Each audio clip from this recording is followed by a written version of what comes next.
stat padding. One of the more common things you're likely to find on Formula 1 social media these days, because fans of certain teams and drivers need to try and score any points they can over other teams and drivers. Like, I don't know, none of the drivers on the 2025 grid have performed at the Royal Albert Hall. I have. Therefore, I am better than the 2025 drivers in Formula 1.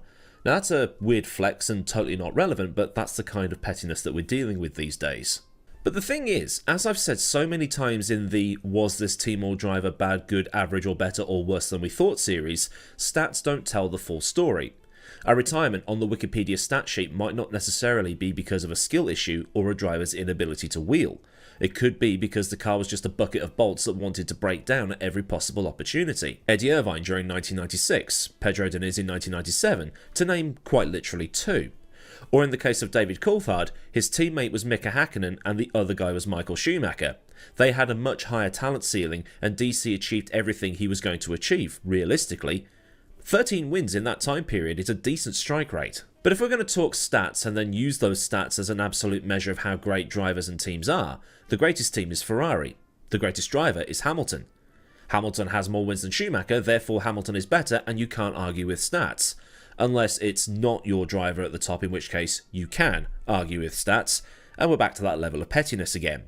The thing is, there are so many other metrics with which to measure greatness. Someone like Hamilton will say that Senna is the greatest. Max might say that Schumacher was the greatest. Senna himself said it was Clark, and Jackie Stewart said it was Fangio, despite being very good friends with Clark. But then you run into this driver had more races a season, this driver had the greatest cars ever built, and so on, and so on, and so on. But there is one team that can be considered the greatest simply because they won 100% of the seasons that they were involved in. That team was Brawn, the team that rose from the ashes of Honda, and it was looking like the team would never be on the grid at all. And it's probably Formula 1's greatest underdog story.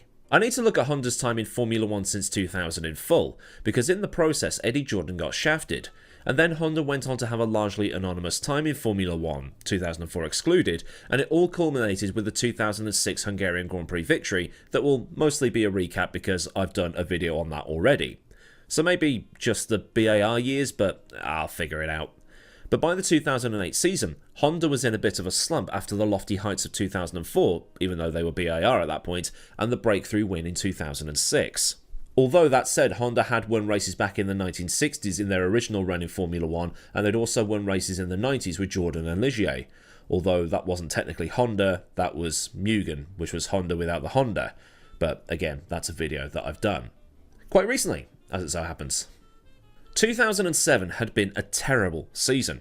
Honda had finished with just 6 points on the board and finished 9th in the standings, which later became 8th after McLaren's exclusion because of the massive espionage controversy that rocked Formula 1 that year. And that too is something that needs another look at because how it was all uncovered was quite interesting. But either way, Honda had scored just 6 points, all of them scored by Jensen, and I think it might be the only season that Rubens Barrichello failed to score. Considering Honda is one of the world's biggest manufacturers and one of Formula 1's more successful engine suppliers, it wasn't good enough. They finished near equal with Super Aguri and got battered by Japanese rivals Toyota that year. Considering they'd had their breakthrough win just the year before, it was not a good look for them. This was the year that Honda dumped off all the sponsorship and went with that Earth Dreams livery. Apparently the first time in 30 years that a car had gone without sponsors.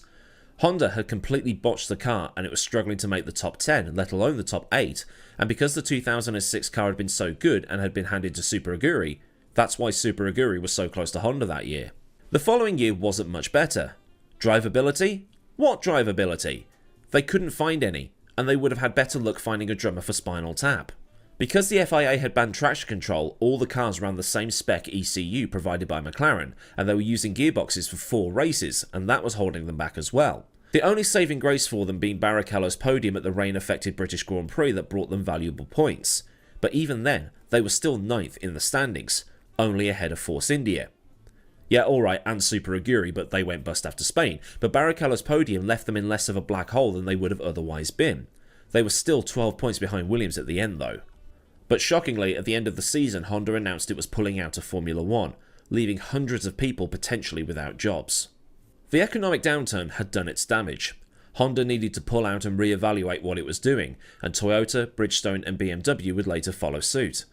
Honda could have waited for the proposed budget caps to come in, but their decision to leave was actually for the best, because as we saw in the Caterham HRT Virgin video, those promised caps never came in.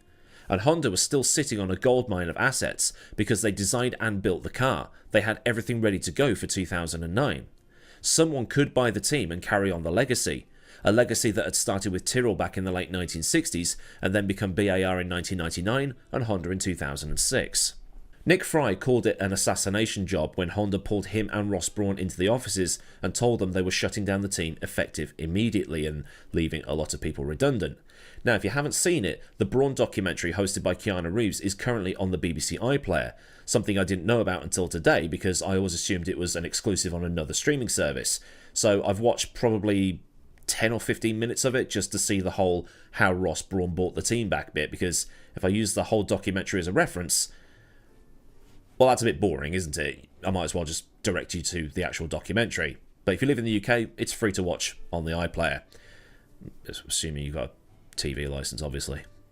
But shutting the team down effective immediately wasn't going to work, because if they were to do this, they'd be violating UK and EU law regarding workers' rights. The law says you have to give staff 3 months' notice before redundancy, which Honda hadn't done. So it gave Brawn time to figure out a plan of how he was going to rescue the team and the workers while everybody else was still getting paid by Honda until those 3 months were up. And it would be the protections afforded by the European Union and UK law that would lead to one of the most fairytale seasons in Formula 1 history. Brawn and Fry's plan was to help Honda sell the team, and this would save the financially conscious Japanese company all the hassle of paying off the contracts when the redundancies kicked in. 700 jobs in total were now resting on 2 men. 3 months' notice, an economic crisis, and all this just before Christmas as well.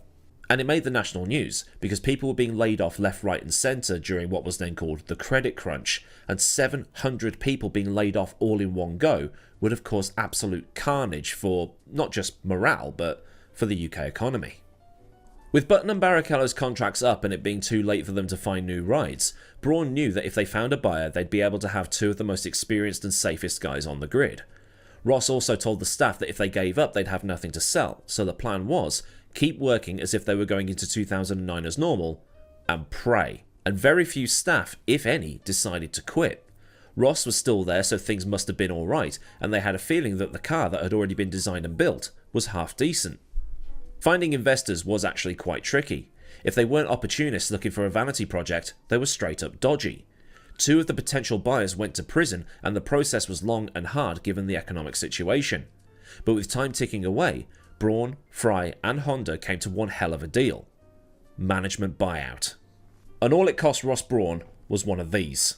Well, not exactly one of these because the pound coin was round and all this sort of goldy, brassy colour back in 2009, and this one's still got the Queen's head on it, but all it cost was a pound coin.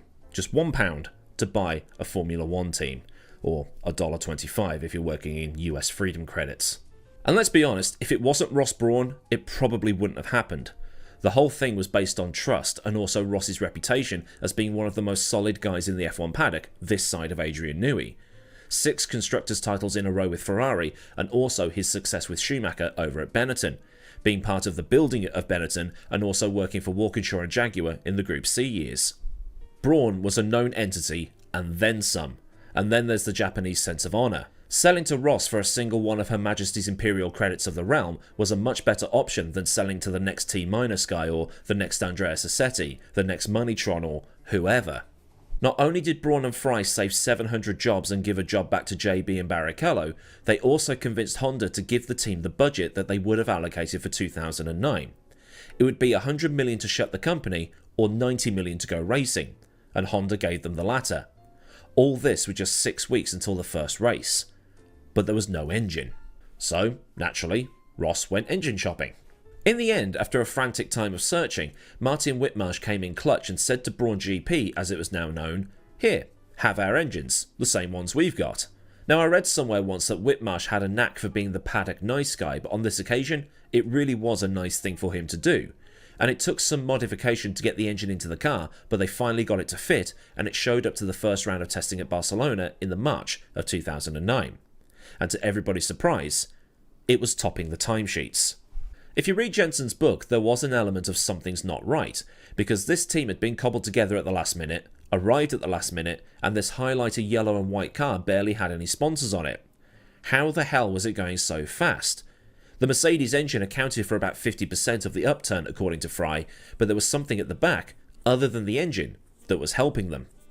The new regulations had resulted in these smoother cars that lacked most of the aero appendages that had appeared over the last few years. Honda's Dumbo wings that they used at the front, for instance, were gone, and the overall look was much cleaner. But two things that really stuck out were that the front wings were wider and the rear wings were taller and narrower. The consensus being that more aerodynamic weight was now on the front of the car, so the rear end would be twitchier and harder to control. If the teams wanted a less twitchy car, they could do two things. They could add rear wing, which knackers the straight line speed due to the excess drag, or they can take off front wing, which helps balance the aerodynamic weight distribution but results in a more sluggish turn-in and worsens the life of the tyres.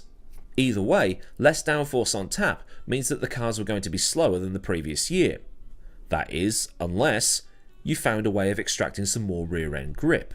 On the back of the Brawn, Toyota and Williams cars was something called the double diffuser, something exploited by the three teams because the FIA had left a gaping hole in the rulebook regarding the dimensions of said diffusers. Now, I'm not going to bore you with the science because I've done the video on all the technical specs before, but the long story short is, Brawn had got the best one. It's thought that when the engineers all left Super Aguri when they went bust, they ended up at Williams, Toyota and Honda, and the secret was spread out. It's thought that Honda had originally come up with it, Super Aguri knew about it, and then when the engineers left, it went to Williams and Toyota, but that's one of those citation needed types of things. Because of the double diffuser, Brawn had more downforce at the rear compared to their rivals, so there wasn't any need for them to run more rear wing to balance the car. In fact, they could have probably removed some rear wing and still had a stable enough car for Rubens and Jensen.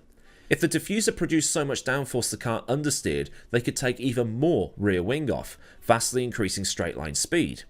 And this wasn't the only thing accounting for their success. There was also the very powerful Mercedes engine and the general aerodynamic and mechanical properties of the car.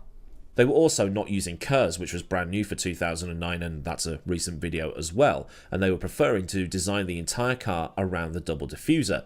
So if the double diffuser was banned early doors in the season, Brawn would have had a terrible, and I mean terrible, 2009 because they wouldn't have been able to redevelop. As it was, the double diffuser was kept legal, probably because Brawn couldn't, redesign it, but that's just a conspiracy theory, and, well, they were able to carry on racing and the advantage stuck, because all the other teams then had to scramble to design their own double diffuser. At the first round of the season, Button was 6/10 clear of Vettel in third, and Red Bull were another team who had made the most of the new regulations, as Newey had a clean slate to work with. But the car that had input from the likes of Jörg Zander, Loic Bijois and Jackie Eckelhart had got something the others hadn't, and destroyed them. But despite the demolition job in testing and qualifying, the team had to lop 6 inches off the car to get the Mercedes engine in, and the car was actually heavier than the others, and it had a few imbalance issues. But at the end of the Grand Prix, it was a Brawn 1-2, Button leading from Barrichello.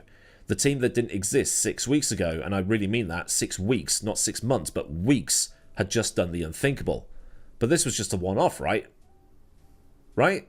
Due to the money constraints, Brawn only built 3 chassis, and having Barrichello and Brawn meant that the likelihood of one getting written off was low. Jensen also won the following race in Malaysia, although this was a half-points race due to the torrential rain causing the event to be abandoned, and that's probably another one that needs looking at in the future because the weather was horrendous and was a lot more than F1 is scared to race in the rain.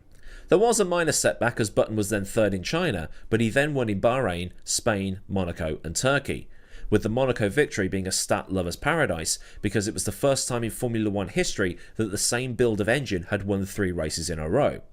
Other teams were changing every 2 weekends as per the rules, but Brawn didn't have that luxury. The European season didn't go so well for the team. Not only had the other teams made strides with their cars and developed them to be better and also accommodate the magic diffuser, the summer of 2009 in Europe was cooler than usual and also quite wet.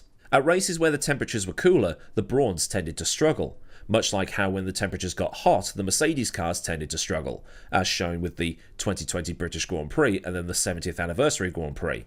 Same track, same cars, same tyres, it's just that one was hotter than the other. It was a mixture of the car being so easy on its tyres, and Rubens and Jensen being so easy on their tyres, and the development made by the other teams that saw the Brawns only win 2 races after Turkey, with Button only scoring 2 podiums after Turkey, with no wins thereafter. But the 2009 season was quite similar to the 2024 season. Jensen winning all those races early doors allowed him to seal the title in Brazil with enough of a cushion to keep finishing 5th and 6th and 4th. And after the Brazilian Grand Prix, we got that rendition of Queen's We Are the Champions. Jensen Button is a great driver, a great human being, but I think he needs to put the music career on hold. What I'm saying is, Jensen, I quite like you as a person, but you're not Jack Villeneuve. The car retired only twice all season. Barrichello had the only mechanical failure at Turkey, while Button was involved in a collision at Belgium. But Jensen ran the same chassis for the whole season, while Barrichello used chassis number 2 and then used number 3 at Spa and Monza. It had barely any development and barely any sponsorship aside from some input from Richard Branson's Virgin Group and the MIG Bank. And then it beat the lot of them. Brawn had gone from, are we actually going to be on the grid this year, to, oh my god, we're champions, in the space of about 10 months. So would it have won if the team was still Honda? The general way of thinking is no. As mentioned, Fry and Brawn reckon the Mercedes engine was the majority of the pace, with the double diffuser also doing a lot of the heavy lifting. But it's something we'll never know. Although, after Button and Barrichello finished 1-2 at Melbourne, and again after they won the championships, Ron Dennis was very quick to politely ask where his thanks were, considering it was technically his engines that got them there. It's also a rare occurrence, if not the only occurrence, that 2 different cars running the same number have won the championship back-to-back. Lewis at McLaren and then Jensen. Just throwing that one out there. Chassis number 3 is currently at the Silverstone Museum. Chassis number 1, which was Jensen's car, was owned by Jensen for some time, but he has since sold it, and it will be up for auction at the 2025 Miami Grand Prix. The second chassis, which was primarily Barrichello's, was used to go up the Goodwood Hill climb a few times and was also used in demo runs for Mercedes when they took over the team. So it was used as a sort of a livery demonstration thing. Not unlike last night, really. Whatever that was. And that's where Brawn is now. The team was sold to Mercedes-Benz at the end of the 2009 season and was rebranded. Champion Button moved to McLaren while Barrichello was off to Williams. Incoming was Rosberg, and returning was Schumacher. And in 2014, Mercedes started the most dominant run in F1 history as they won 8 constructors' titles in a row and 7 drivers' titles in a row. All this after starting as the small, family-operated Tyrrell team way back in the 1960s. From Jackie Stewart to Kimi Antonelli. That's quite a weird timeline to be a part of. The Brawn car and team will forever be Formula One's favourite underdog story. Button and Barrichello took wage cuts, the mechanics, engineers and staff were wondering if they'd still be working, and even now, a lot of the team is still there after the team became Mercedes.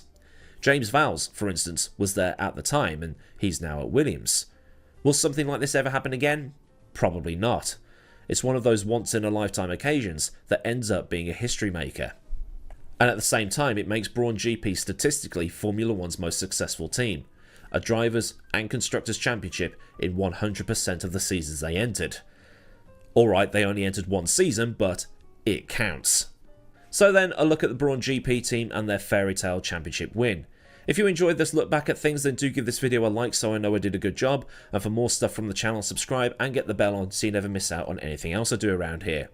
Massive thanks as ever go out to the amazing people over at Patreon that continue to support me at a more personal level. And if you want to help keep things running around here, there's a link to Patreon down in the description, along with links to Discord, socials and other bits and bobs you might want or need to know. Well, the super thanks if you just want to top up my coffee cup, and memberships for Patreon without the Patreon. So until next time, I've been Aidan Millward, have a great day wherever you are, and goodbye.